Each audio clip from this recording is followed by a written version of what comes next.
जय जगन्नाथ सुभद्र महाराणी करुणम जय राधा गोपाल करुणम जय गौरंग महापुर नित्यानंद करुणम जय रूप रघुनाथ करुणम जय श्रील प्रभावी महाराज करुणम என் குருநாத கடனும் தொடர்ந்து நம்ம பகவத்கீதை கிளாஸ் கவனிப்போம். கிளாஸ் வந்திருக்கக்கூடிய அனைத்தவர்களுக்கும் அடியனுடைய பணிவான வணக்கங்கள். ஹரே கிருஷ்ணா. சரி, இன்னைக்கு எல்லாம் welcome to Srimad Bhagavad Gita chapter 12. இப்போ வழங்குதா? இது மாதிரி வழங்குதாப்ப? ஓகே. சாப்டர் 12 12ஆம் அத்தியாயம் பக்தி யோகம். எனக்கு ரொம்ப பிடிச்சமான ஒரு அத்தியாயம். ஏன்னா இதுல இப்ப பகவத்கீதை 11 பார்த்தீங்கன்னா நிறைய டிஸ்கிரிப்ஷன் தான். நிறைய கிருஷ்ணருக்கு என்னதுன்னு சொல்லிட்டாங்க. இதுதான் இதுக்கப்புறம் தான் எசன்ஸ், அதாவது சாரம். ஓகே. ஸ்ரீ பகவத்கீதா உண்மை உறவில் அத்தியாயம் 12 பக்தி யோகம் பதம் 1. நீலேருந்து நம்ம பதம் 1 ஆரம்பிக்க போறோம். ஓகே. அர்ஜுன உவாச்சா ஏவம் சததயுக்தயோ பக்தாத்வம் பர்யாபாஷதே சேஷாப்யசரம் அவ்யக்தம் தேஷம் யோக வித்தமஹ. மொழிபெயர்ப்பு. அர்ஜுனன் வினவினார், மிகவும் பக்குவமானவர்களாக கருதப்படுபவர்கள் யார்? எப்போதும் உமது பக்தி தொண்டில் முறையாக ஈடுபடுபவர்களா அல்லது தோன்றாத அருள் பிரம்மனை வழிபடுபவர்களா? டெக்ஸ்ட் 2 பதம் 2. ஸ்ரீ பகவான் உவாச்ச மய்யாவேஷ்ய மனோயே மாம் நித்யயுக்த உபாசதே ஸ்ரத்தயா பரயோ வேதாஸ் ஏமே யுக்ததமா மதஹ. மொழிபெயர்ப்பு. புருஷோத்தமரான முழுமுதற் கடவுள் கூறினார், எனது தனிப்பட்ட உருவின் மீது மனதை நிலைநிறுத்தி திவ்யமான நம்பிக்கையுடன் எப்போதும் என் மீது வழிபாட்டில் ஈடுபட்டிருப்பவர்கள் மிகவும் பக்குவமானவர்களாக என்னால் கருதப்படுகின்றது. ஸ்னேகாவதி இந்த பதத்துல இந்த அத்தியாயத்துக்கு அப்புறம் நல்லா கேட்கணும். இப்ப 10ஆவதுல இருந்து ஆரம்பிக்கும் போது 10ஆவதுல அர்ஜுனன் கேள்வி கேட்டாரு. என்ன கேள்வி கேட்டாருன்னா, நீங்க யாரு, எப்படிப்பட்டவரு, நீங்க பரம்பிரம்ம பரந்தாமா நீ கடவுள் சொல்றீங்க, இதை எப்படி நீங்க எக்ஸ்டாப்ளிஷ் பண்ண போறீங்க கேட்கும்போது, ஏன்னா அவர் விஸ்வரூபத்தை காட்டினாரு. விஸ்வரூபத்தை காட்டின பிறகு அந்த விஸ்வரூபத்தை என்னென்னலாம் இருக்கு, என்னெல்லாம் பாக்குறாருன்னு சொல்லி அவர் டிஸ்கிரைப் பண்றாரு. அப்ப ஆரம்பத்திலே பகவத்கீதையில பொருளுடைய பொருள் சொல்லிட்டாரு. அர்ஜுனன் ஆல்ரெடி கிருஷ்ணரை கடவுளாக, கோட்டாக, முழுமுதற் கடவுளாக அக்செப்ட் பண்ணிட்டாரு, ஏத்துக்கிட்டாரு. ஆனா இந்த விஸ்வரூபத்தை எதுக்காக அவர் மேனிஃபெஸ்டேஷன் பண்ண சொல்றாரு, ஏன் காட்ட சொல்றாருன்னா, இந்த ரீசன் காரணம் என்னன்னா, அடுத்த வரக்கூடிய ஜெனரேஷன், அடுத்த வரக்கூடிய மக்களுக்கு கிருஷ்ணர் தான் முழுமுதற் கடவுள் காட்டுறதுக்காக தான் இந்த விஸ்வரூபத்தை காட்ட சொல்றாரு அப்படின்னு பொருள் சொல்லிட்டாரு. இப்போ ஆல்ரெடி இப்ப அர்ஜுனன் இதெல்லாம் பார்த்துட்டு இது பண்ணிட்ட பிறகு இப்ப அர்ஜுனனுக்கு கேள்விகள் வருது. 3 கேள்விகள் வருது. அதுதான் இப்ப முதல் ஸ்லோகம். அர்ஜுன உவாச்சா. உவாச்சா மீன்ஸ் என்னன்னா, அர்ஜுனன் சொல்றாரு. நீங்க அதே 2ஆவதுல பாத்துக்கிட்டீங்கன்னா கிருஷ்ணர் பேசுறாரு. ஆனா கிருஷ்ணர் உவாச்சா சொல்லல, அங்க ஸ்ரீ பகவான் உவாச்சா சொல்றாரு. நான் பல வாட்டி சொல்லியிருக்கிறேன், கிருஷ்ணர் முழு முதற் கடவுள். ஓகே. இப்ப அர்ஜுனோட கேள்விகள் என்னதுன்னா, இந்த கொஸ்டின் 3 கொஸ்டின்.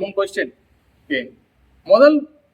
முதல் கேள்வி என்னன்னா, மிகவும் பக்குவமானவர்களாக கருதப்படுபவர்கள் யார்? இங்கிலீஷ்ல என்ன போட்டிருக்கு சொல்லுங்க Snehavathi. Okay. we should consider more perfect. Okay. இதான் முதல் கேள்வி. ஓகே. எது பக்குவமான, மிக பக்குவமானவர்களாக கருது யாரு கம்ப்ளீட்டா பெர்ஃபெக்ட் ஆனவங்க? அப்ப அது அவர் 2 விஷயம் வைக்கிறார். முதல் கேள்வி என்னதுன்னா, யாரு கம்ப்ளீட் ஆனவங்க சொல்லி கேட்கிறாரு. அப்ப செகண்ட் கேள்வி என்ன கேட்கிறாருன்னா, எப்போதும் உமது பக்தி தொண்டில் முறையாக ஈடுபட்டிருப்பவர்களா? அதாவது நல்லா கேட்கணும், யார் இங்க பெர்ஃபெக்ட் ஆனவங்க, யார் பக்குவமானவங்க சொல்லிட்டு அர்ஜுனனே 2 சாய்ஸ் கொடுக்கிறாரு. ஒரு சாய்ஸ் என்னதுன்னா, கிருஷ்ணா உன்னைய இந்த ரூபத்துல வழிபடுறவங்களா? அதான் கேட்கிறேன். ரெண்டாவது தான், எப்போதும் உமது பக்தி தொண்டில் முறையாக ஈடுபட்டுங்களா? உன்னுடைய பக்தியில ஈடுபடுறவங்களா இல்ல உன்னைய வந்து தோன்றாத உருவம், அருவ பிரம்மம், இல்லைன்னா வந்து ஜோதி, இந்த மாதிரி வந்து உன்னைய உருவம் இல்லாம வழிபடுறது சிறந்ததா? இப்ப நார்மலா நம்ம எளிய தமிழ் மொழியில, நார்மலான லோக்கல் மொழியில நம்ம சொல்லணும்னா, கிருஷ்ணா எது வந்து பக்குவமானது? உன்னைய பக்தியோட ரூபத்துல இந்த மாதிரி வழிபடுறதா, இல்ல உன்னை ரூபம் இல்லாம வெறும் ஜோதியாக, இல்ல வந்து ஒரு உருவம் இல்லாம வழிபடுறதா? உருவமா இல்ல ஆருவமா? உருவம்னா பிக்சர் இருக்கு, அந்த உருவம் இருக்கு. அருவம்னா வந்து என்னன்னா நோ பிக்சர், அதோட அந்த பிசிக்கல் பாடி இல்லை. அப்ப பிசிக்கல் பாடி வச்சு வழிபடுறது சிறந்ததா, இல்ல பிசிக்கல் பாடி இல்லாம வெறும் வந்து இந்த லைட்டு, இந்த மாதிரி வந்து இந்த நேச்சர், இந்த மாதிரி வழிபடுறது சிறந்ததா? எது சிறந்ததா இருக்குன்னா இப்படின்னு சொல்லி கேள்வி கேட்கிற. இது யாருக்கு புரியல? புரியலன்னா சொல்லுங்க, நான் திருப்பி விளக்குறேன். ரெண்டாவது வந்து என்ன, வந்து என்னன்னா பகவான பக்தியோடு முறையாக வழிபடுறது. பக்தினா என்னதுன்னா ஆட்டோமேட்டிக்கா அங்க உருவம் இருக்கு பிரபு. பக்தியோடு வழிபடுறதுன்னா அங்க வந்து உருவம் இருக்கு. அப்ப ஒரு கேட்டகரி வந்து இந்த பக்தியோட உன்னை உருவத்தை ஏத்துக்கிட்டு வழிபடுறது ஒரு சைட்டு. ஒன்னு வந்து என்னன்னா தோன்றாத, அதான் அன்மெனிஃபெஸ்ட் பர்சனாலிட்டி. அன்மெனிஃபெஸ்ட்னா தோன்றாத உருவம். தோன்றாத உருவம்னா என்னதுன்னா கடவுளுக்கு வந்து ஒரு உருவத்தை கொடுக்க மாட்டாங்க. அது வந்து ஜஸ்ட் வந்து ஒரு அதுன்னு சொல்லுங்க, எப்படி சொல்றதுன்னா சில இடத்துல வந்து ஜோதியா வைப்பாங்க, சில பேர் வந்து என்னன்னா அந்த நேச்சுரலா சொல்லுவாங்க, சில இடத்துல வந்து இல்ல நம்மளோட இமேஜின் தான். நம்ம இப்ப இஸ்லாத்தெல்லாம் பாத்தீங்கன்னா ஒரு திசையை நோக்கி அவங்க வந்து வழிபடுவாங்க. இந்த மாதிரி அன்மெனிஃபெஸ்ட் ஃபார்ம்ல பிரம்மனை வழிபடுறது சிறதா கேட்கிறாரு. பிரம்மன் மீன்ஸ் என்னன்னா, பிரம்மன்னா கடவுள். ஆனா அந்த கடவுளுக்கு வந்து உருவம் கொடுக்காத வரைக்கும், அது உருவத்தை கொடுத்துட்டாங்கன்னா அதை கிருஷ்ணா சொல்லுவாங்க. உருவம் கொடுக்காத வரைக்கும் அதை பிரம்மன் சொல்லுவாங்க. ஆனா பிரம்மன் மீன்ஸ் காட். புரியுதா பிரபு? உள்ள சொல்லுங்க பிரபு, சொல்றது தெரியும். ஓகே, உண்மையா புரியுதா பிரபு? அண்டர்ஸ்டாண்ட் பண்ணுதா?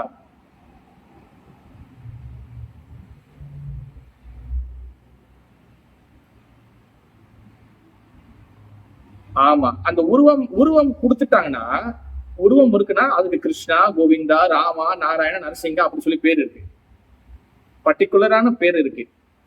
ஆனா உருவம் இல்லாம அத வந்து கடவுளை வழிபடும் பொழுது அதுக்கு பிரம்மன்னு சொல்லுவாங்க. புரியுதா பிரபு? ஓகே, ஸ்னேகா வந்து அண்டர்ஸ்டாண்ட் கொஸ்டின் என்ன அண்டர்ஸ்டாண்ட் பண்ணுங்க. ஓகே ஓகே, தென் இதுக்கப்புறம் தான் நம்ம உள்ள டிராவல் பண்ணணும். ஏன்னா மின்னுக்கு வந்து நம்ம அந்த கொஸ்டின் புரியணும், அதுக்கப்புறம் உள்ள டிராவல் பண்ண முடியாது நம்ம.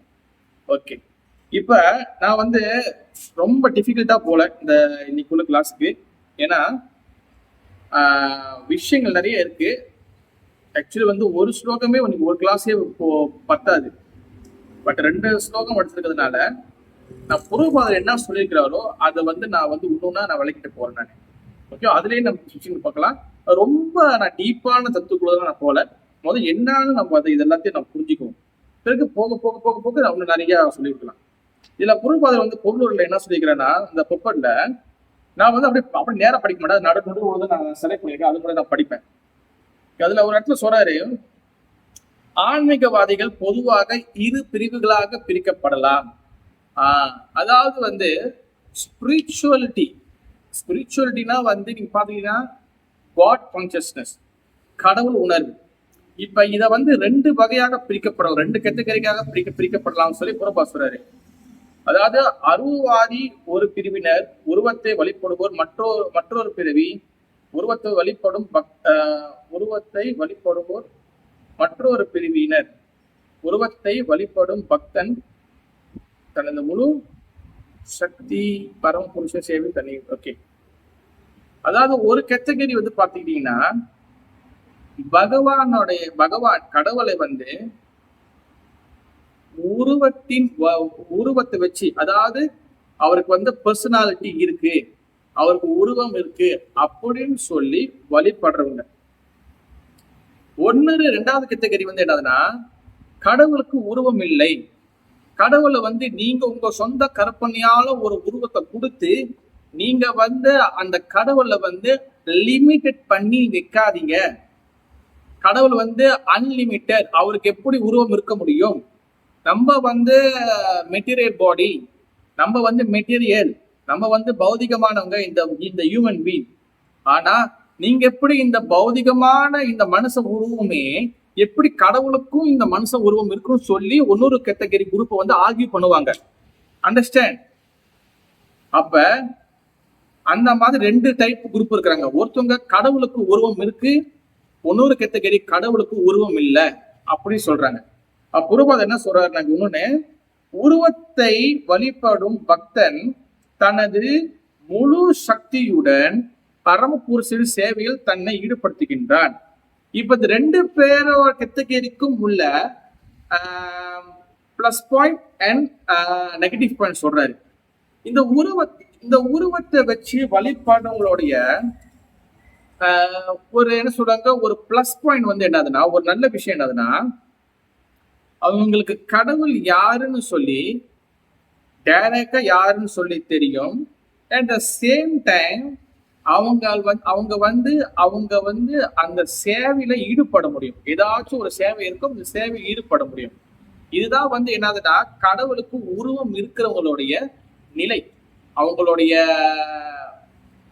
என்ன சொல்றது, அவங்களுடைய பொசிஷன். அதுதான் இப்ப கடவுளுக்கு உருவம் இருக்குன்னு சொல்றவங்களுக்கு பாத்தீங்கன்னா, கடவுளுக்கு உருவம் இருக்கு, ஓகே, அவருக்கு போட்டோ இருக்கு, ஓகே, நான் மாலை கட்டுறேன், ஓகே, நான் அவருக்கு தண்ணி வைக்கிறேன், அவருக்கு நான் நைவேத்தியம் பண்றேன், அவருக்கு நான் வந்து அவரு டெம்பிள வந்து கூட்டுறேன், ஓகே, அவருக்கு நான் வந்து பிரசாதம் சமைக்கிறேன், அவருக்கு என்னென்னமோ நான் செய்யறேன் அப்படின்னு சொல்லி தன்னை வந்து பகவானோட சேவையில, பக்தி சேவையில ஈடுபடுத்த முடியும். அது ஈடுபடுறதுதான் பக்தி. ஓகே, அது நான் பிறகு வருவோம். ஆனா உருவம் இருக்கிறவங்க வந்து தன்னைய என்கேஜ் பண்ண முடியும், ஈடுபடுத்த முடியும். அதான் உருவ வழிபாட்டோடைய பெனிஃபிட். அதாவது வந்து பகவானுக்கு ஃபார்ம் இருக்கு அப்படின்னு நம்புறவங்களோட பெனிஃபிட் வந்து என்னன்னா, அவங்க தன்னையை என்கேஜ் பண்ணிக்க முடியும். The second one, அருவவாதி. உருவம் மீன்ஸ் மேனிஃபெஸ்டேஷன். அதாவது கடவுளுக்கு உருவம் இருக்கு, பர்சனாலிட்டி இருக்கு. ஆருவம் மின்னுக்கு ஆப்போசிட். ஆருவம்னா என்ன ஆகுதுன்னா, கடவுள் வந்து அன்மேனிஃபெஸ்ட். அது என்ன சொல்லுவாங்க, அவர் வந்து அவருக்கு உருவம் இல்லை அப்படி சொல்லுவாங்க. ஆர்வம்னா அவர் உருவம் இல்ல. அருவவாதியுடன் தன்னை ஈடுபடுத்துகின்றார். ஆனால் கிருஷ்ணனுடைய நேரடி சேவையில் அல்லாமல் தோன்றாத அருவபிரமணி மீதான தியானத்தில் அவன் தன்னை ஈடுபடுத்துகின்றான். இந்த அருவவாதிகள் வந்து பாத்தீங்கன்னா கடவுளுக்கு உருவம் இல்லை சொல்றாங்களே, அவங்க வந்து பகவானோட சேவையில, கடவுளோட சேவையில என்கேஜ் பண்ண முடியாது. ஏன்னா உருவம் இல்லையே. நீங்க எதுக்கு மாலை கட்டி போடுவீங்க, எதுக்கு நைவேத்தியம் பண்ணுவீங்க, என்னத்த பண்ணுவீங்க நீங்க? ஏன்னா உருவம் இல்லை சொல்லியாச்சு. அப்ப அவங்க எப்படி என்கேஜ் ஆவாங்கன்னா, அவங்க வந்து மெடிடேஷன், தியானம். அப்ப அவங்க தியானத்தின் வழியாக அவங்க அந்த மாதிரி செய்வாங்க. உருவம் உள்ளவங்க சேவையில ஈடுபடுவாங்க, உருவம் இல்லைன்னு சொல்றவங்க அவங்க தியானத்துல ஈடுபடுவாங்க. கிளியர்? யாராச்சுக்கு பொருள்னா கை பட்டன் இருக்கு, ஹேண்ட் ரைஸ் பண்ணுங்க. இல்லைன்னா வந்து நீங்க வந்து உங்களுடைய ஆடியோவை அன்மியூட் பண்ணி நீங்க உடனே கேள்வி கேட்கலாம். இல்லைன்னா கிளாஸ் முடிஞ்ச போய் கேட்கலாம். ஏன்னா நம்ம அடுத்தடுத்த விஷயங்கள்ல போவோம். புரியலன்னா அப்புறம் வந்து அது ரொம்ப குழப்பமாயிரும். ஓகே, அடுத்து பிரபுபாதர் சொல்றாருன்னா, பல்வேறு வழிகளில் பக்தி யோகம் உயர்ந்தது என்பதை நாம் இந்த அத்தியாயத்தில் காணலாம். இப்ப நீங்க பாத்துக்கிட்டீங்கன்னா, இப்ப இந்த கோல் ஆஃப் த லைஃப் நம்ம வந்து மமைவாம்சோ ஜீவலோகி ஜீவபூத சனாதனம், நம்ம பகவானுடைய ஒரு பார்ட் அண்ட் பார்சல், நம்ம பகவானோட ஒரு அங்கம். இப்ப பகவான் வந்து சிட் சக்தி.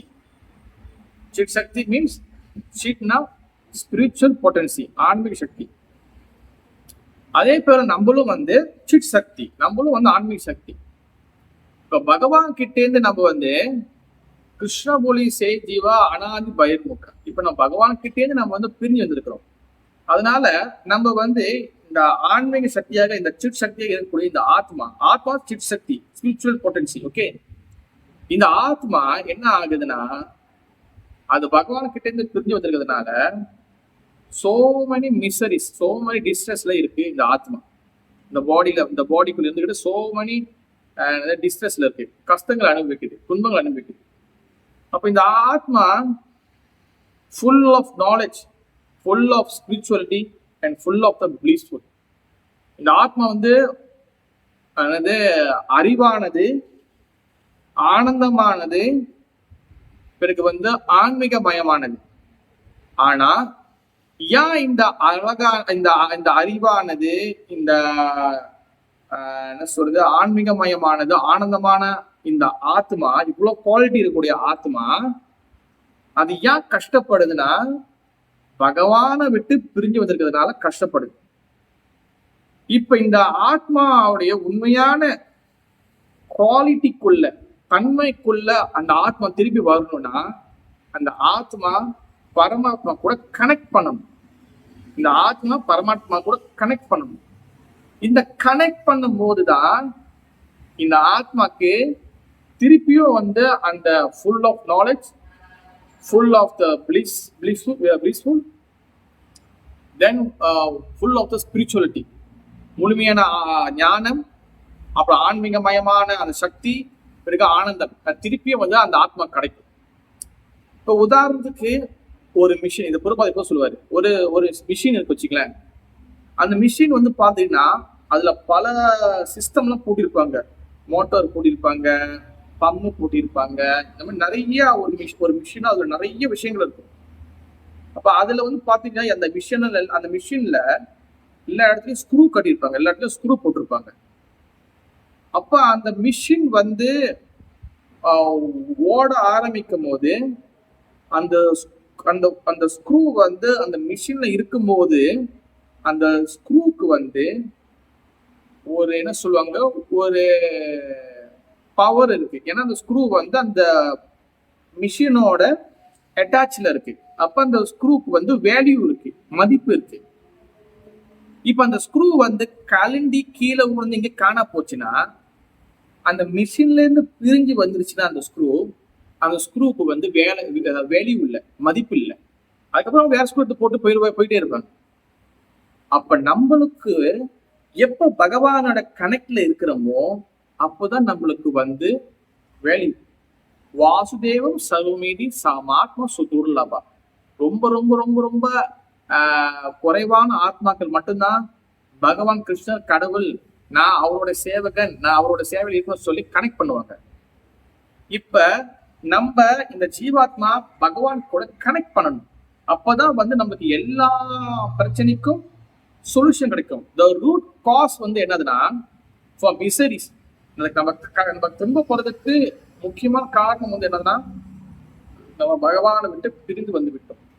பகவான் கிட்டே இருந்து நம்ம செப்பரேட்டா இங்க வந்துட்டோம். அந்த எப்படி அந்த ஸ்க்ரூ வந்து மிஷின்ல கழண்டி வெளியாயிடுச்சோ அதே போல் நம்ம பகவான் கிட்ட வெளியாகி ரொம்ப தூரத்துக்கு வந்துட்டோம். அதுதான் நம்மளுடைய எல்லா துன்பத்துக்கும் மிகப்பெரிய காரணம். இப்ப நம்ம திருப்பி பகவான் கிட்ட நம்ம திருப்பி வந்து கனெக்ட் பண்ணணும். இப்ப அந்த கனெக்ட் பண்ற அந்த ப்ராசஸ் தான் வந்து என்னன்னா பக்தி யோகா. அதுதான் வந்து பக்தி யோகா.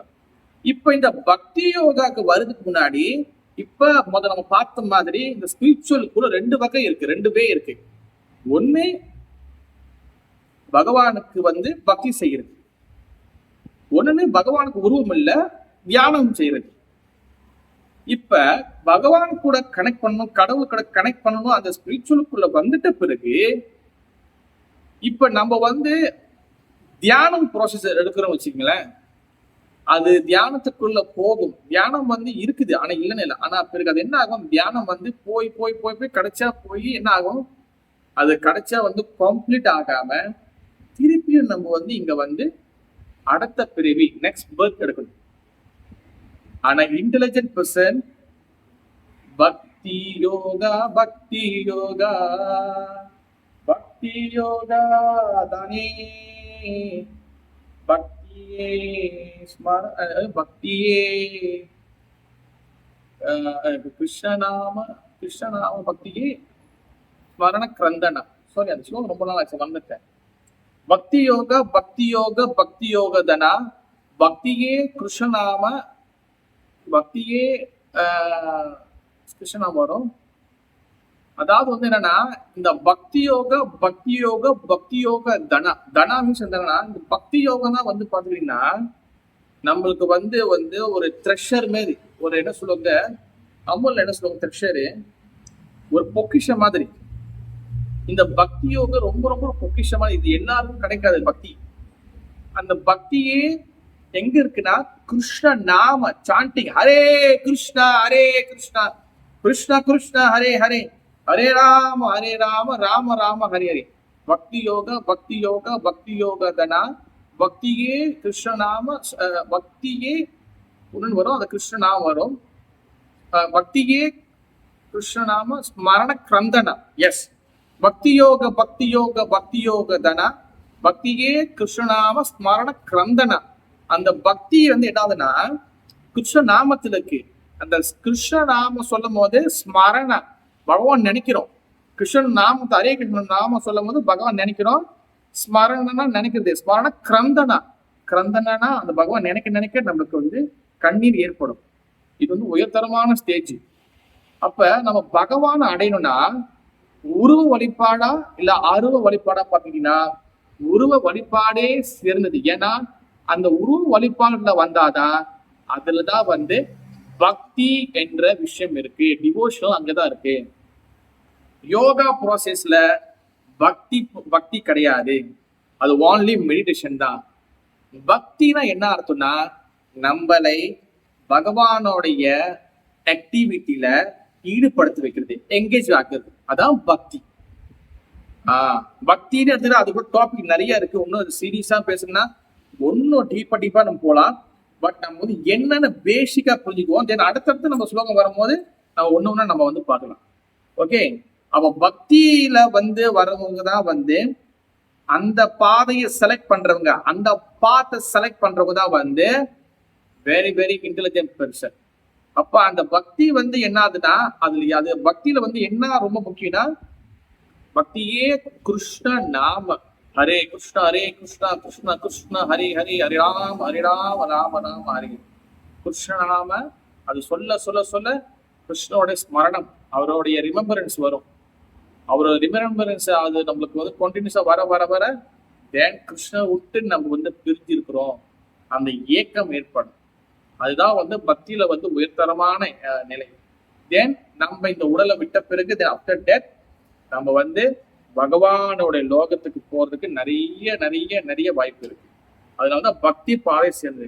அப்ப இங்க உருவ வழிபாடா இல்ல அருவ வழிபாடா பாத்துட்டீங்கன்னா உருவ வழிபாடே சிறந்தது அப்படின்னு சொல்லி இப்ப பகவத்கீதை பாத்தீங்கன்னா, பகவத்கீதை இந்த பக்கத்துல 2வது சாப்டர்ல பாத்தீங்கன்னா 2வது ஸ்லோகம் பாத்தீங்கன்னா கிருஷ்ணர் தான் சொல்றாரு, புருஷோத்தமரான முழுவதும் கடவுள் கூறினார், எனது தனிப்பட்ட உருவில் மீது மனதை நிலைநிறுத்தி திவ்யமான நம்பிக்கையுடன் எப்போதும் எனது வழிபாட்டில் ஈடுபட்டிருப்பவர்கள் மிகவும் பக்குவமானவர்கள் என கருதப்படுகின்றேன். கிருஷ்ணரே பதில் கொடுத்தாரு. இதை பிறகு நான் வரேன். நான் என்னோட உருவத்தை வழிபடுறவங்க அதுல சும்மா இல்ல, அதுல வந்து முழு நம்பிக்கையோட வழிபடுறவங்க அவங்களுக்கு வந்து எந்த வகையான பிரச்சனையும் வராது. அவங்கதான் வந்து பெர்ஃபெக்டான ஹியூமன் பீன், அவங்கதான் முழுமையான ஹியூமன் பீன் சொல்லி மனிதர்கள் சொல்லி அவர் வந்து சொல்றாரு, பகவானே சொல்றாரு. ஓகே, பொருள் திருப்பி பார்ப்போம், அப்படி பார்த்துட்டு வருவோம். பக்தி யோகம் தான் சேர்ந்தது. பக்தி யோகம் சேர்ந்தது என்ன அர்த்தம்னா உருவ வழிபாடு சேர்ந்து. கடவுளுக்கு வந்து உருவம் இருக்கு, கடவுளுக்கு உருவம் இல்லைன்னு சொல்ல முடியாது. ஏன்னா பாகவதத்துல ஒரு ஸ்லோகம் இருக்கு, பிரம்மனேரி பகவானேரி பரமாத்மேரி. கடவுள் வந்து இங்க பகவான் ஸ்ரீ கிருஷ்ணரே முழுமுதற் கடவுள். நீங்க பாத்தீங்கன்னா ஈஸ்வர பரம கிருஷ்ணா சச்சிதானந்த விக்கிரகா அநாதி ஆதி கோவிந்தம் சர்வ காரணம். பிரம்ம சமிதால பகவான் பிரம்மதேவர் சொல்றாரு. பிறகு பகவத்கீதையில பாத்தீங்கன்னா பகவத்கீதை விநாயக பெருமான் எழுதுறாரு. விநாயக பெருமானும் வந்து கிருஷ்ணரே முழுமுதற் கடவுள் சொல்றாரு. ஏன்னா அர்ஜுனன் பேசும்போது அர்ஜுனன் உவாச்சா, அர்ஜுனன் பேசுகின்றான் சொல்றாரு. திருதராஷ்டர் பேசும்போது திருதராஷ்டர் பேசுகின்றான், திருதராஷ்டர் உவாச்சான்னு சொல்றாரு. அப்புறம் வந்து சஞ்சயன் பேசும்போது சஞ்சயன் பேசுகின்றான், சஞ்சயன் உவாச்சா சொல்லி சொல்றாரு. ஆனா கிருஷ்ணர் பேசும்போது கிருஷ்ணர் பேசுகின்றான் சொல்ல வரல, ஸ்ரீ பகவான் உவாச்சா. நீ 2வது ஸ்லோகத்தை பார்க்கலாம் இன்னைக்கு. ஸ்ரீ பகவான் கடவுள் பேசுகின்றார் சொல்லி போறாரு. அப்ப ஆட்டோமேட்டிக்கா விநாயக பெருமானும் என்ன சொல்றாருன்னா கடவுள் என்பவர் பகவான் ஸ்ரீ கிருஷ்ணரே. அப்ப நிறைய பேர் கேட்கலாம், என்னங்க நீங்க கடவுள் கிருஷ்ணர் வந்து ஒரு அவதாரம் தானே? கிருஷ்ணர் அவதாரம் கிடையாது. யாரு ரெகுலரா என் கிளாஸ் ஃபாலோ பண்றீங்க, நம்மாண்ட கிளாஸ் ஃபாலோ பண்றீங்களோ, சென்டர் கிளாஸ், கண்டிப்பா உங்களுக்கு தெரிஞ்சுக்கும். கிருஷ்ணர் வந்து அவதாரம் இல்லை. கிருஷ்ணர் வந்து என்னது யார் சொல்ல முடியும்? நான் கேட்கிறேன், விஷால் பிரபு. கிருஷ்ணர் வந்து என்னதுன்னா அவதாரி. அதாவது அவதாரம் அவதாரிக்கும் ரெண்டுத்துக்கும் டிஃப்ரெண்ட் இருக்கு, வேறுபாடு இருக்கு. அவதாரம் வந்து பாத்தீங்கன்னா மச்சம் அவதாரம், கூர்ம அவதாரம், அப்புறம் வந்து வராக அவதாரம், வாமன அவதாரம், அப்புறம் வந்து பரசுராமர் அவதாரம், ராமர் அவதாரம், இவங்கெல்லாம் அவதாரங்கள். பட் கிருஷ்ணர் வந்து பாத்தீங்கன்னா அவதாரி. அவர் வந்து அவர்கிட்ட இருந்தா எல்லா அவதாரங்களும் வெளிவராங்க. ஆனா அந்த 10 பேர்ல அவரும் ஒரு ஆளா வர்றதுனால நிறைய பேர் என்ன நினைச்சுக்கிறாங்கன்னா அவரும் ஒரு அவதாரம் நினைச்சுக்கிறாங்க. கிடையாது. நீங்க சாஸ்திரத்தை நீங்க கரெக்டா படிச்சீங்க, பக்தர்கிட்ட இருந்து கேட்டா மட்டும்தான் உங்களுக்கு உண்மையான விஷயம் புரிய முடியும். ஏக சாம்ச கலாபம்ச கிருஷ்ணஸ்து பகவான் சுயம். பாகவதத்துல சாப்டர் 3ல வந்து முதல் காண்டம் சாப்டர் 3ல வந்து போட்டிருக்கேன். ஏக சாம்ச கலாபம்ச, அவர்கிட்ட நிறைய அம்சங்கள், விபின் அம்சம், அப்புறம் நிறைய அம்சங்கள் வந்துட்டே இருக்கு. ஒரு ஆத்தங்கரையில ஒரு நீர்வீழ்ச்சியில எப்படி வந்து தண்ணி வந்து அப்படியே ஊத்துமோ அந்த மாதிரி அவதாரங்கள் வந்து அருவி மாதிரி வந்துகிட்டே இருக்கு. பல அவதாரங்கள் வந்துகிட்டே இருக்கு. ஏற்ற சாம்ச கலாபம்சா யார்கிட்ட வருது? கிருஷ்ணஸ்து பகவான் சுயம். கிருஷ்ணர் சுயம் பகவான் யாரு? கிருஷ்ணர் கிட்டே இருந்தா எல்லா அவதாரங்கள் வருது. அப்படிப்பட்ட கடவுள் பகவான் ஸ்ரீ கிருஷ்ணர் கிட்ட அவர் என்ன பண்றாருன்னா தன்னைய 3ஆக பிரிக்கிறாரு. பிரம்மனேதி, பரமாத்மேதி, என் பகவானே. முதல்ல என்ன பிரிக்கிறாருன்னா பிரம்மன். பிரம்மன்னா இங்க என்ன அர்த்தம்னா பிரம்மா இல்ல, பிரம்மனா 4 தலை இருக்கும், அது பிரம்மா. இது பிரம்மன். பிரம்மன்னா என்ன அர்த்தம்னா அந்த பிரம்மன்னா என்ன அர்த்தம்னா பிரம்மனுக்கு வந்து உருவம் இருக்காது, இல்லைன்னா ஜோதி வழிபாடு சொல்லலாம். அரும்பெரும் ஜோதி, அரும்பெரும் ஜோதி, தனிப்பெரும் கருணை, அரும்பெரும் ஜோதி, ஜோதி ஜோதி ஜோதி சுயம், ஜோதி ஜோதி ஜோதி பரம். இந்த மாதிரி ஜோதி ஜோதியாக தன்னை வெளிப்படுத்துவார். இது முதல் கட்டம், இது முதல் ஸ்டெப்பு. நிறைய பேர் என்ன பண்ணுவாங்கன்னா ஜோதி வழிபாட்டிலே போய் நின்றுவாங்க. நீங்க சாஸ்திரத்தை தெளிவா புரிஞ்சுக்கணும். தெளிவாக போடப்பட்டிருக்கு பகவத்கீதை, பாகவதம், புராணங்கள்ல. பகவான் வந்து பிரம்மனேதி, பரமாத்மேதி, என் பகவானேதி. முதல்ல வந்து பகவான் கிருஷ்ணர் தன்னை முதல்ல வந்து ஜோதியாக வெளிப்படுத்துறாரு. அந்த உருவம் இல்லாத ஜோதியாக. அந்த ஜோதி எங்கேயிருந்து வருதுன்னா பாகவதத்துல போடப்பட்டிருக்கு, பகவானுடைய கால் பாதத்திலேருந்து அந்த ஜோதி வெளிப்படுது. ஜோதி என்றது வந்து பாத்தீங்கன்னா அவருடைய திருவடி பாதத்திலேருந்து வரக்கூடியதுதான் அந்த புல் ஜோதியும். ஆன்மீக உலகத்துல பாத்துக்கிட்டீங்கன்னா அங்க சூரியனோ சந்திரனும் கிடையாது. ஆனா அங்க ஃபுல்லா பாத்தீங்கன்னா எப்பவுமே வெளிச்சமா தான் இருக்கும். அங்க ராத்திரி பகலும் கிடையாது, அங்க எப்பவுமே வெளிச்சமா தான் இருக்கும். அதெல்லாம் வந்து நீங்க ஒண்ணு போக போக நிறைய படிக்கலாம். அந்த வெளிச்சம் எங்கேருந்து வருதுன்னா பகவான் கிட்ட இருந்து தான் வருது. அந்த எஃபோல்ஜெட், அந்த ஜோதி. அப்ப அந்த ஜோதி தான் வந்து பாத்தீங்கன்னா இந்த ஆன்மீக சுத்தி வந்து ஒரு ஜோதி இருக்கும். அதான் வந்து என்ன சொல்லுவாங்க, பிரம்ம ஜோதி சொல்லுவாங்க. ஓகேவா? அப்ப பிரம்மன்னா என்ன அர்த்தம்னா இங்க வந்து அந்த பிரம்மனுக்கு வந்து பாத்தீங்கன்னா உருவம் இருக்காது, அது ஒரு வகையான ஒளி மாதிரி இருக்கும். இது முதல் கட்டம். கடவுளை சில பேர் என்ன பண்ணுவாங்கன்னா, இப்ப இஸ்லாத்துல பாத்துக்கிட்டீங்கன்னா அவங்களுக்கு வந்து கடவுளுக்கு வந்து உருவம் வந்து இல்லைன்னு சொல்லுவாங்க. அவங்க பிலோசபில சொல்லுவாங்க கடவுளுக்கு உருவம் இல்ல. ஆமா, இது சாஸ்திரம் கூட போடப்பட்டிருக்கு. அவங்க என்ன சொல்லுவாங்க, உங்க சாஸ்திரத்திலயும் உங்க வேதங்களே போடப்பட்டிருக்கு கடவுள் உருவம் இல்லை. எஸ், அவங்க கடவுளுக்கு உருவம் இல்ல போடப்பட்டிருக்கு. ஆனா அது அதோட நிக்கல. நல்லா தெளிவா புரிஞ்சுக்கணும். கடவுளுக்கு உருவம் இல்ல, அதுதான் அல்டிமேட் விஷயம். கடவுளுக்கு உருவம் இதோட முடிச்சு அப்படி நிப்பாட்டல யாருமே. கடவுளுக்கு உருவம் இல்லை, அது முதல் ஸ்டேஜ். அது வந்து பாத்துக்கிட்டீங்கன்னா புத்தரோட சமயத்துல என்ன சொல்லுவாங்கன்னா, புத்தரோட கொள்கை வந்து புத்தரோட சமயத்தோட கொள்கை வந்து என்னன்னா நிர்வாணம் சொல்லுவாங்க. நிர்வாணம் மீன்ஸ் வந்து என்னன்னா அவனும் கிட்டத்தட்ட இந்த மாதிரி தான். கடவுளுக்கு ஒண்ணுமே இல்லை, அது ஒண்ணுமே இல்லை, அது ஒண்ணுமே இல்லை. அது வந்து ஒரு உருவம்னு வைக்க மாட்டாங்க, அது அப்படியே விட்டாங்க. நிர்வாணம் ஒண்ணுமே கிடையாது, ஜீரோ மாதிரி. அப்ப அதே போலதான் இஸ்லாத்துலயும் அவங்களுக்கு வந்து ஒரு உருவம் இல்லை, அவங்களுக்கு வந்து உருவம் இல்லை. அவங்க அந்த மக்காவை நோக்கி மட்டும்தான் அவங்க எல்லாரும் வந்து தொழுகை நடத்துவாங்க. இதெல்லாம் இருக்கு. இதெல்லாம் வந்து ஒரு கேட்டகரி இருக்கு. இதான் வந்து பிரம்மன். ஆனா கொஞ்சம் பாத்தீங்கன்னா இந்த பிரம்மன்ல ஒண்ணு கொஞ்சம் பாத்தீங்கன்னா சில இடத்துல வந்து ஜோதியா வச்சுக்குவாங்க. இப்ப வந்து வள்ளலாறு பார்த்துக்கிட்டீங்கன்னா வள்ளலாறு பெருமானுடைய அவருடைய தத்துவம் வந்து ஜோதியிலே அவர் வந்து கடைசியா வந்து ஃபோக்கஸ் பண்ணது ஜோதி தான். அப்ப இந்த ஜோதி என்பது, இந்த அருவம் என்பது இது முதல் கட்டம் தான் பிரம்மன் சொல்லுவாங்க. பிரம்மனேதி.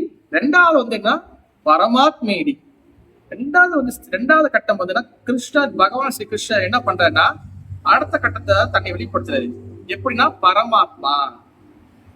பரமாத்மா வந்து பாத்தீங்கன்னா அவருக்கு பரமாத்மா சொல்லி ஒரு ரூபத்தை கொடுக்க முடியாது. ஆனா அது உருவம் இல்லைன்னு சொல்ல முடியாது, உருவம் முழுசா இருக்குதுன்னு சொல்ல முடியாது. அது வந்து எங்கன்னா இருதயத்துல ஒரு உருவம் மாதிரி அவங்க வந்து தியானம் பண்ற யோகிகள் வந்து ஒரு உருவம் மாதிரி அவங்க வந்து தியானம் பண்ணுவாங்க. இப்ப உதாரணத்துக்கு மகா அவதார் பாபாஜி, அப்ப பரமஹம்ச யோகி, அப்புறம் வந்து என்ன சொல்லுவாங்க, உதாரணம் சொல்றேன். நம்ம யாரையும் வந்து நம்ம இது பண்ணி பேசல, அவங்கவுங்க என்னென்ன கத்துக்கள் இருக்கிறாங்க சொல்றேன்.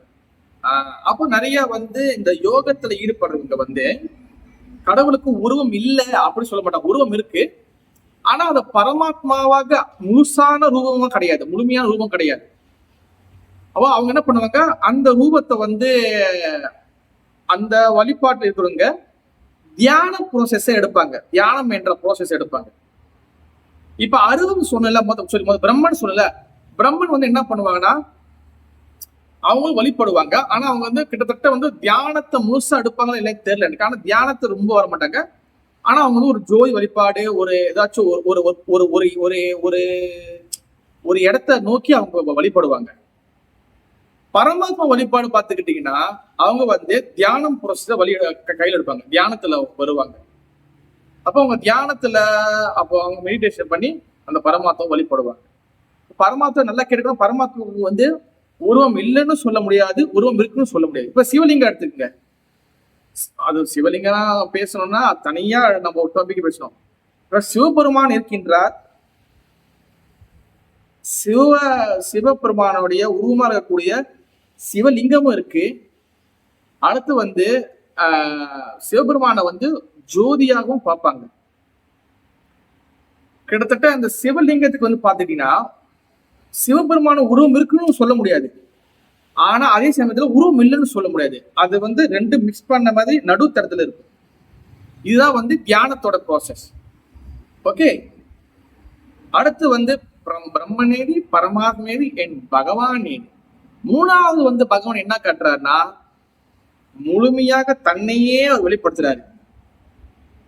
யட் ஷாம சுந்தரம் அச்சிந்திய குணஸ்வரூபம் கோவிந்த மாது புருஷம் தமஹம் பஜாமி. அந்த பகவான் எப்படி இருக்கிறாரு, என்ன ஸ்லோகம், யட் ஷாம சுந்தரம் அச்சிந்திய குணஸ்வரூபம் கோவிந்த மாது தமஹம் பஜாமி. இந்த பிரம்ம சமயத்துல ஒரு ஸ்லோகம் இருக்கு, பிரம்மதி சொல்றாரு. ஷாம ரூபம், அவர் கருமை நிறுத்திருக்காரு. ஷாமரூபம் என்ன ஸ்லோகம் வந்து, ஷாமரூபம் யாராச்சும் தெரியுமா?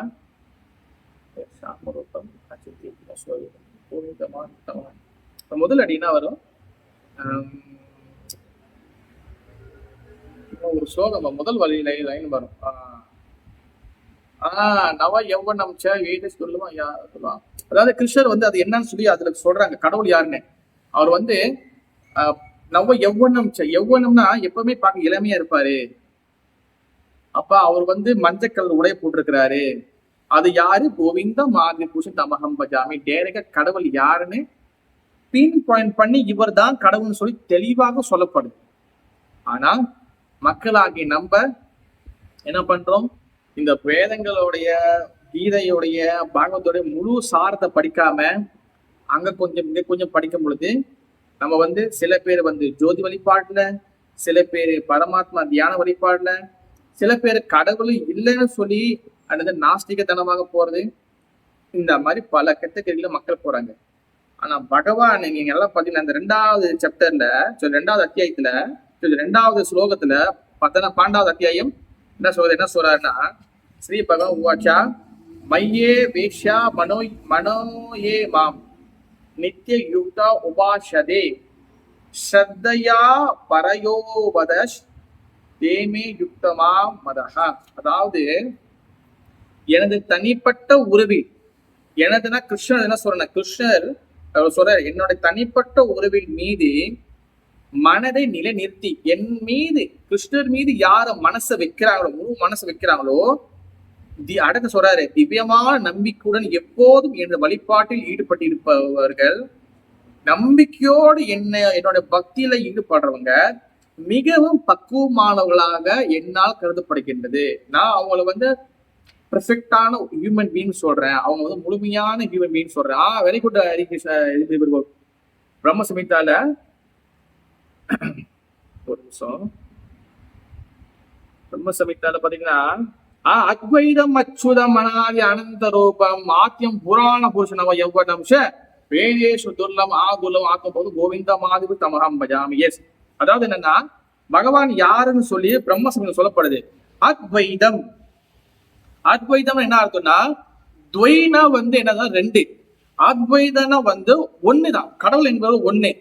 அவர் சொல்றாரு அத்வைதம், கடவுள் பாத்தீங்க ஒருத்தர் தான். அத்வைதம் அச்சுதம், சுதான விழுபவங்க, அதாவது ஃபால்டான ஆவறங்க, அதாவது தவறான வழியில போறவங்க, அதாவது சுதா.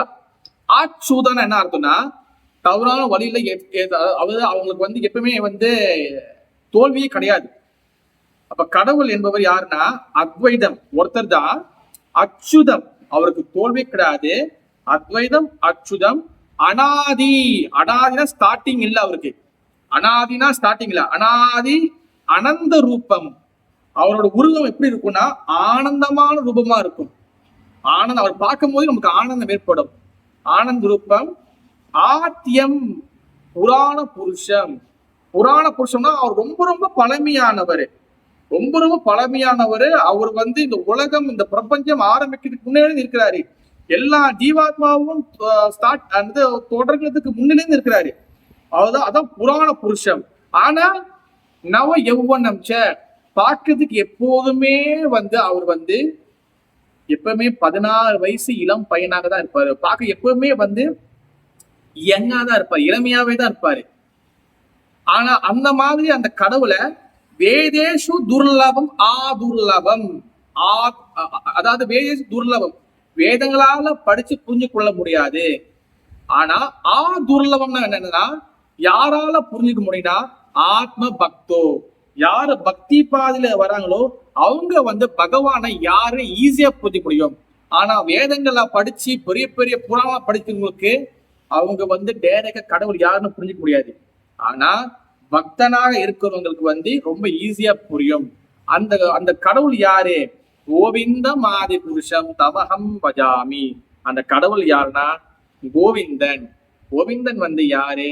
பகவான் ஸ்ரீ கிருஷ்ணர். அதுதான் இந்த ஸ்லோகம் பாருங்க. நான் சும்மா வாயில சொல்ல ஸ்லோகங்களை கோட் பண்றேன். இதெல்லாம் தெளிவா நம்ம புரிஞ்சுக்கணும் நம்ம கடவுள் யாருன்னு. அப்ப பகவானை புரிஞ்சுக்கணும்னா பக்தியே சிறந்தது. பக்தியால மட்டும்தான் நம்ம பகவான் புரிஞ்சுக்க முடியும்.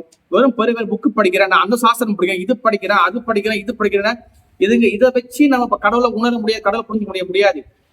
உதாரணத்துக்கு எடுத்துக்கங்களேன், இப்ப ராமாயணத்துல சபரி மாதா பாத்தீங்கன்னா ரொம்ப ரொம்ப வயசான, கல்யாணம் பண்ணாத ஒரு பெண்மணி, ஒரு பாட்டி.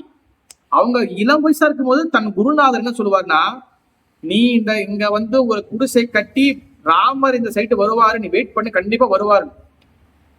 அவங்க என்ன பண்ணாங்க, தன் குரு மேல, அவர் குருவோட வார்த்தை மேல முழு நம்பிக்கை வச்சு உங்க அண்ணாடிக்கும் வெயிட் பண்ணுவாங்க. ராமர் இன்னைக்கு வருவாரு, ராமர் இன்னைக்கு வருவாரு, ராமர் இன்னைக்கு வருவாரு.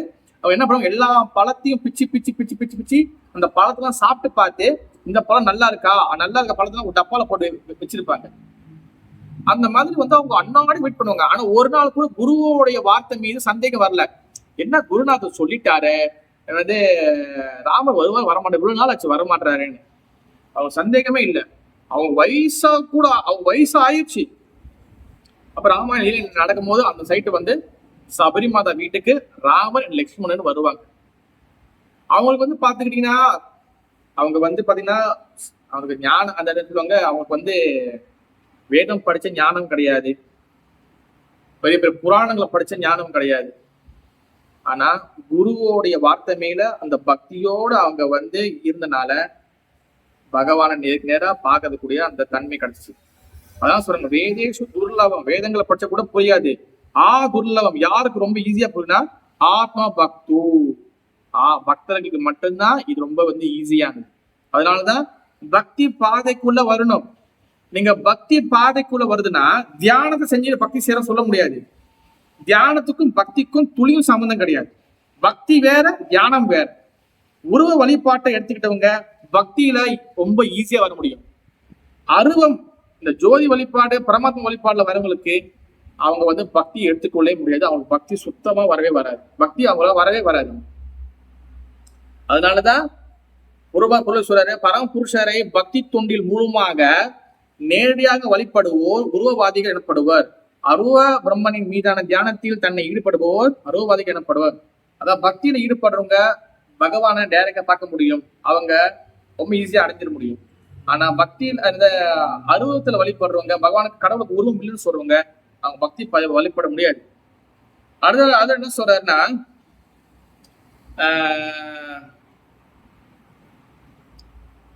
கிருஷ்ணரின் தனிப்பட்ட உருவின் மீது பற்றுதல் கொள்ள வேண்டும் என்பதே ஒவ்வொரு அத்தியாயத்தின் முடிவாகும். அத்தகைய பற்றுதலே ஆன்மீக உணர்வின் மிகவும் நிலையாகும். இந்த எல்லா சாஸ்திரங்களுடைய சாரம் என்னதுன்னா, பகவான் மீது நம்ம ஒரு பற்றுதல் வரணும், ஒரு அட்டாச்மெண்ட் வரணும். அதுக்காக தான் இந்த இவ்வளவு சாஸ்திரங்கள், இவ்வளவு புராணங்கள் சொல்றாங்க. இப்ப இடையில பாத்துக்கிட்டீங்கன்னா, ரொம்ப வருஷத்துக்கு முன்னக்கு தமிழ் சினிமால கருட புராணத்தை வச்சு ஒரு படம் வந்துச்சு, அந்நியன்னு சொல்லி. எல்லாம் என்ன பண்ணாங்க, எல்லாம் ஓடி போய் அந்த அந்நியன் படத்தை பார்த்துட்டு அதுக்கப்புறம் கருட புராணம் வாங்கினாங்க.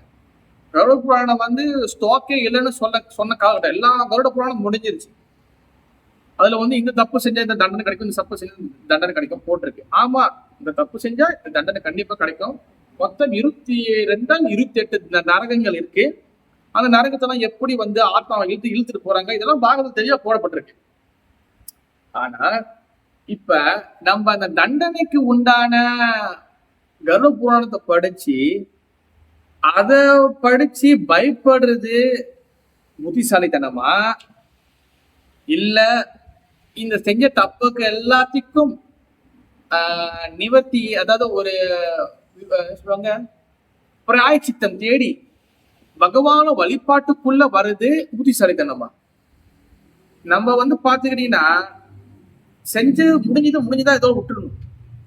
இனி வரக்கூடிய காலங்களை பகவானுக்கு எப்படி நம்ம பக்தி தொண்டு செய்யறது, இவ்வளவு நாள் நம்ம ஞானம் சூனியமா இருந்துட்டோமே, இவ்வளவு ஒண்ணுமே தெரியாம வந்துட்டோமே, எப்படி சரியான பாதை தெரிஞ்சுக்கிறது?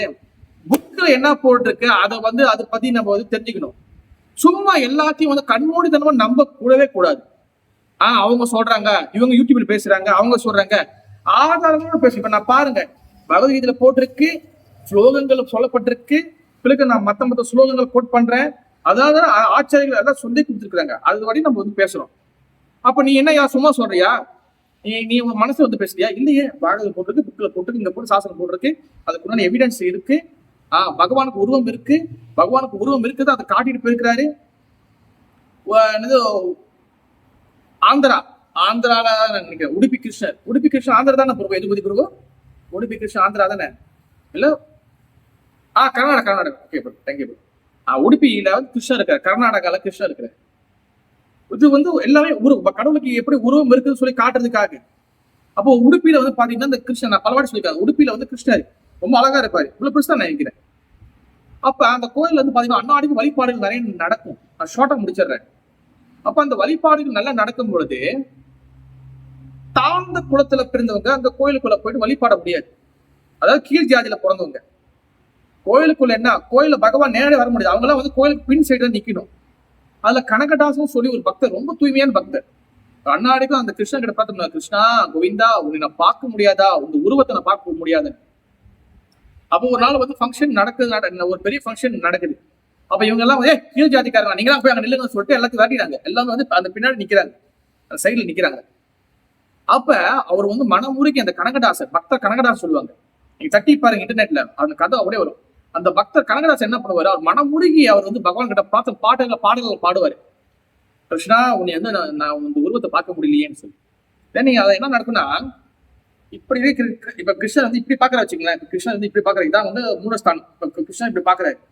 இப்ப கோயில் ஃபுல்லா இந்த கல்லு எல்லாம் போட்டு மூடி இருக்கு. இதுக்கு பின்னாடி சைடுல தான் அந்த பக்தர் நிக்கிறாரு. ஓகே, அந்த கிருஷ்ணன் என்ன பண்ணாருன்னா இந்த இந்த சைடு இருக்கிற கல்லு அப்படியே உடையும், பட்டான்னு உடையும்.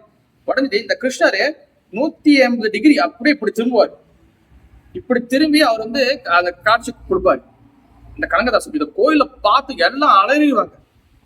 இப்ப வரைக்கும் பாத்தீங்கன்னா மெயின் டோர்ல கிருஷ்ணர் வழிபட மாட்டாங்க. அந்த உடுப்பி கிருஷ்ணரை சைட்ல சின்ன டோர் இருக்கும், அதுக்கு போய் இப்ப வந்து அழகா வந்து அந்த கவர் எல்லாம் போட்டாங்க. இப்ப அந்த வழியா தான் வழிபட முடியும். அப்ப இதெல்லாம் என்ன அர்த்தம்னா, கிருஷ்ணருக்கு ரூபம் இருக்கின்றது. அந்த கிருஷ்ணனோட விக்கிரகம் வந்து சும்மா கல்லோ இது கிடையாது. பிரதிமா மூர்த்தி துமி சாட்சா பிரஜேத நந்தன்.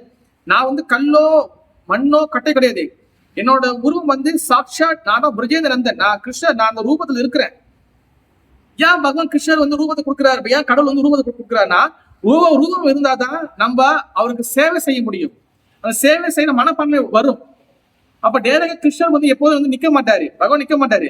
அவர் என்ன பண்ற, தன்னை வந்து அர்ச்சா விக்கிரகமாக மாத்துறாரு.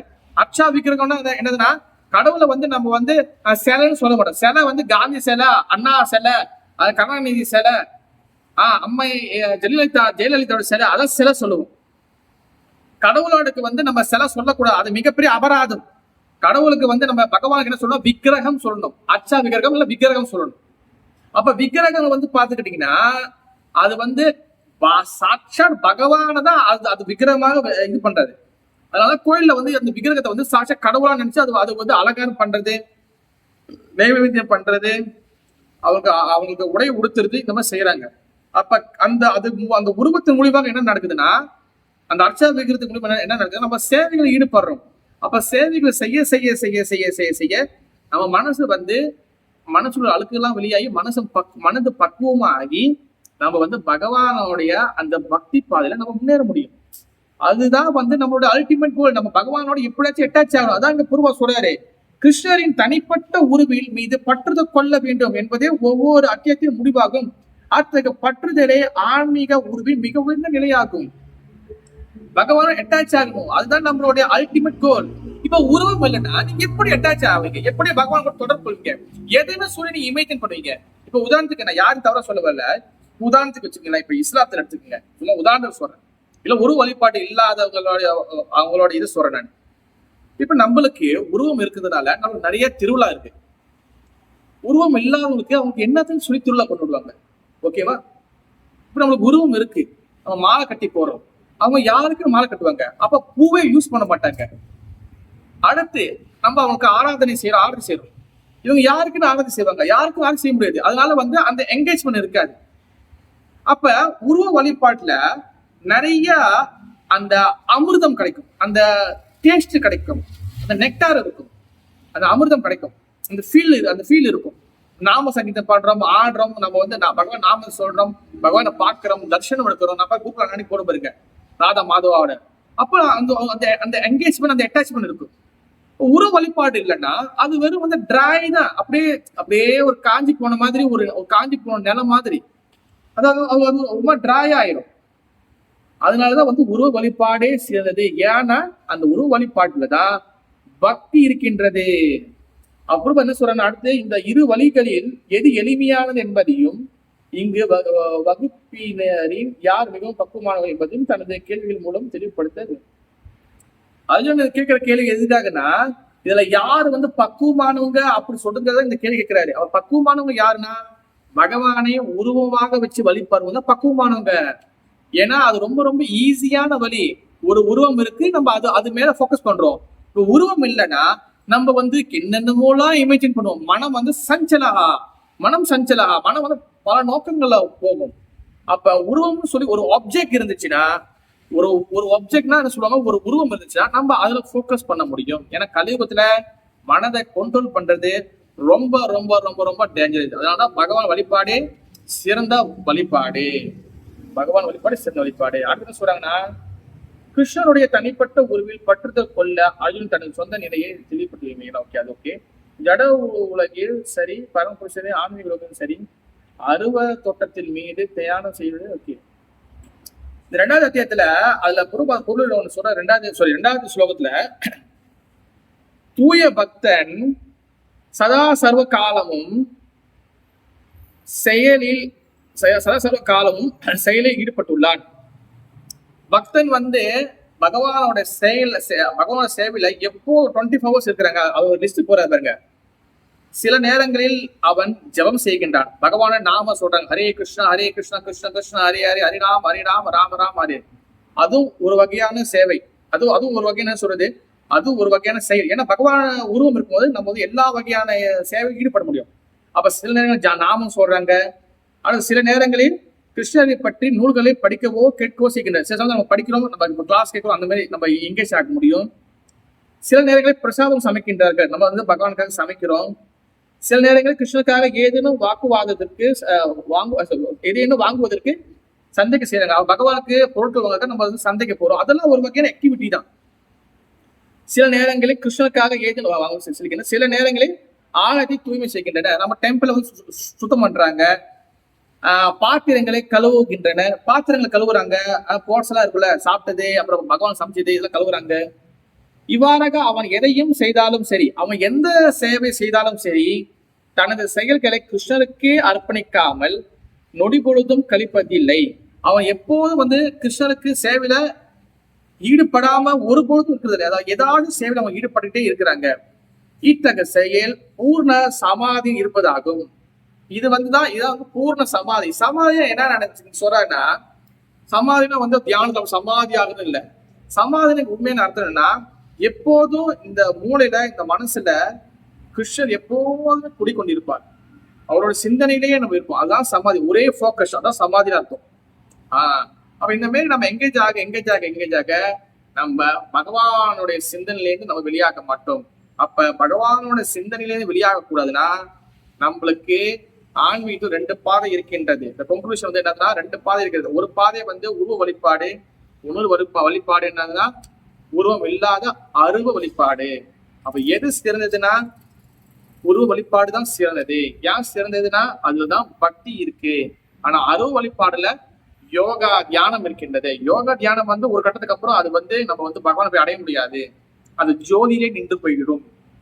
ஆனா பக்தி பாதை வந்து அது முழுக்க பகவானோட சேவையில நம்ம ஈடுபட முடியும்.